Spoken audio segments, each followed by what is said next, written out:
And my boss looks at it for like half a second and she had all this amazing stuff on there. She goes, what does she look like? And I was like, I don't know. It was hard for me to explain. And then she was like, what race is she? And I was like, Asian. Now that the Black Lives Matter protests are occurring globally and everyone is talking about racial inclusivity, a lot of brands are being exposed for how they have negatively treated people of color in the past. And I'm gonna lay it all out for you in today's video. Hey, what's up, IOers? It's Mackenzie here, and today on the channel, I'm gonna be listing the top 10 brands that were exposed by Black Lives Matter, now that people finally have the courage to speak out against these global brands. And I gotta be honest with you, some of these are not only shocking, but very disturbing too. So I guess buckle up, because this is gonna be a wild ride. Starting off at number 10, we have Riverdale. Riverdale is being exposed after both of its Black cast members spoke out about how the writers favored the white characters on the show and wrote the Black characters to be bland sidekicks.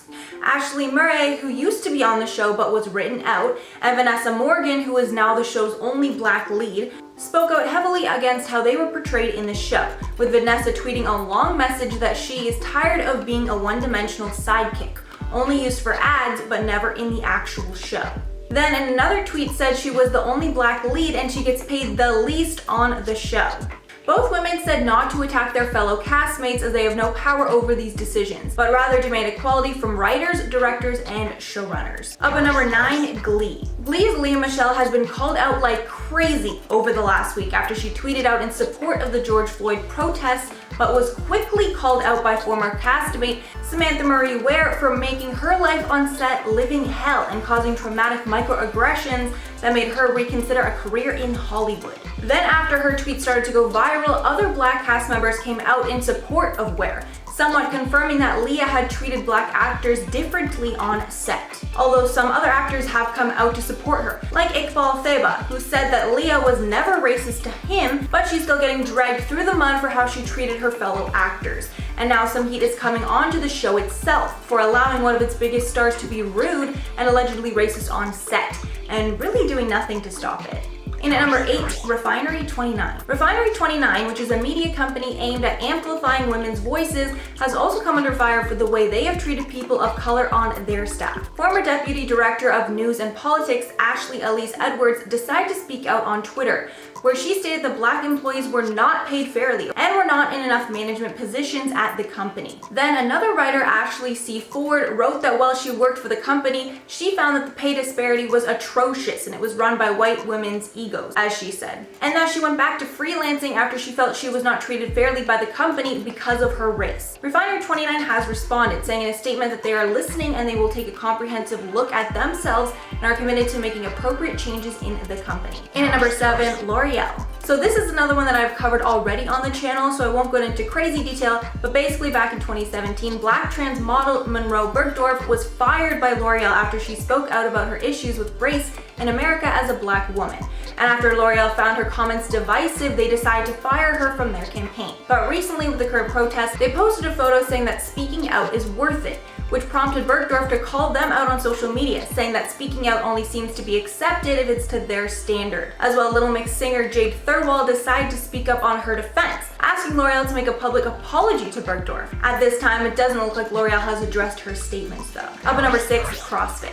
CrossFit is another brand that is now in hot water after some comments made by its founder, Greg Glassman. The outrage came after he responded to a tweet from a health institute where they said racism is a public health issue, and he responded by writing Floyd 19, then continuing that the solution to the pandemic has failed, and implying their solution for racism will fail similarly. Then after the statement started to get some backlash, Reebok decided to cut ties with the brand.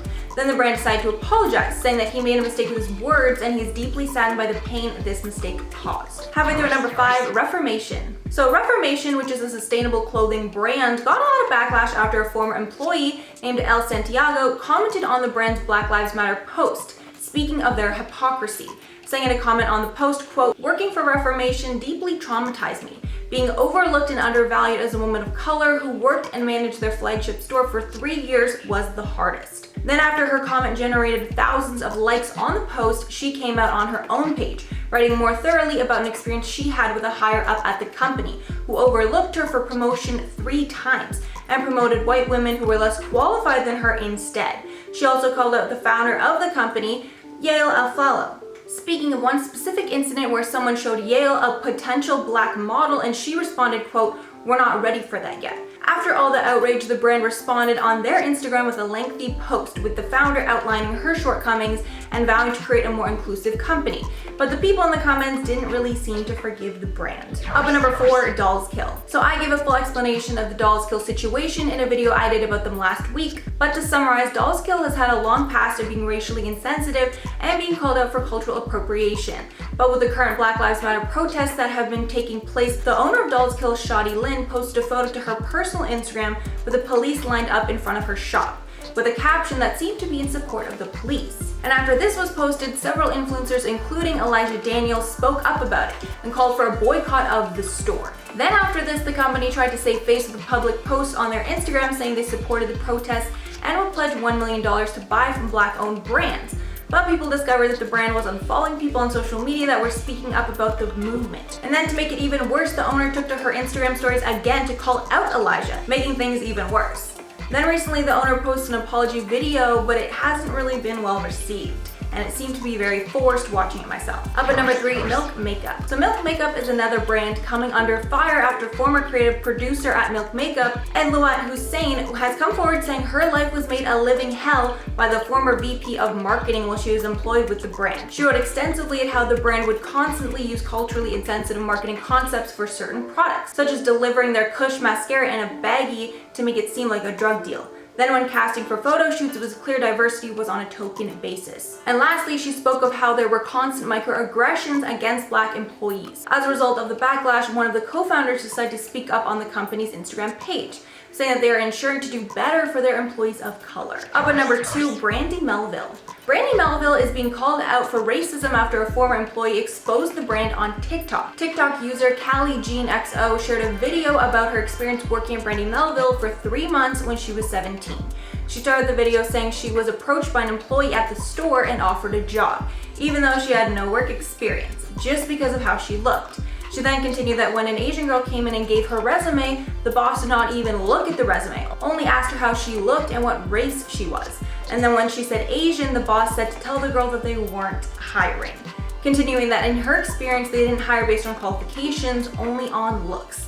Then she described another experience where she noticed that girls that were bigger than the rest of the employees would be placed at the cash or be working in the back, so nobody would see them, in her opinion. Since the allegations came out, Brandy Melville has not responded whatsoever on their social media pages. And taking the number 1 spot, we have The Bachelor. As the Bachelor franchise is one of the most successful reality TV brands ever, having 40 seasons over its 18-year run. But the issue many are having is that the brand has only ever had one Black lead, Rachel Lindsay, who is the Bachelorette in this 13th season. In response to the outrage, a new petition is calling to cast the first Black Bachelor in the upcoming 25th season of The Bachelor, and it currently has 55,000 signatures. And many Bachelor stars and fans have signed it and shared the petition in support of it. Rachel Lindsay even stated to AfterBuzz in an interview that if the franchise does not listen to viewers and add more diversity in their next season, she'll be forced to cut ties with the organization as a whole. And I have to say, as a longtime Bachelor viewer myself, it really has always been a strange thing to see how they practically had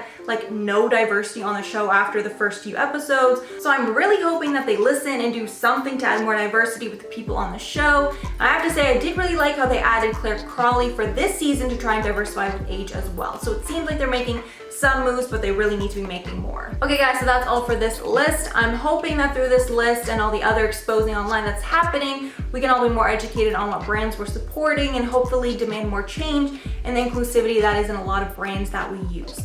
Please let me know your thoughts on all these brands below. Do you believe the ones that said that they were gonna change, or do you think it's all just a BS publicity stunt? But before I go, I'm gonna shout out some comments from my influencers that begged for followers video. So Wolfie said, these influencers don't even influence properly, and that is just straight facts, honestly. Then Samantha said, these people acting like diamonds when they're cubic zirconia. You guys are honestly just too funny. Then Pug said, I'm not surprised it was these people who did it. And honestly, agree. I'm surprised I couldn't put Jake Paul on there. I mean, I guess I probably could have, but it wasn't like a blatant time he did it.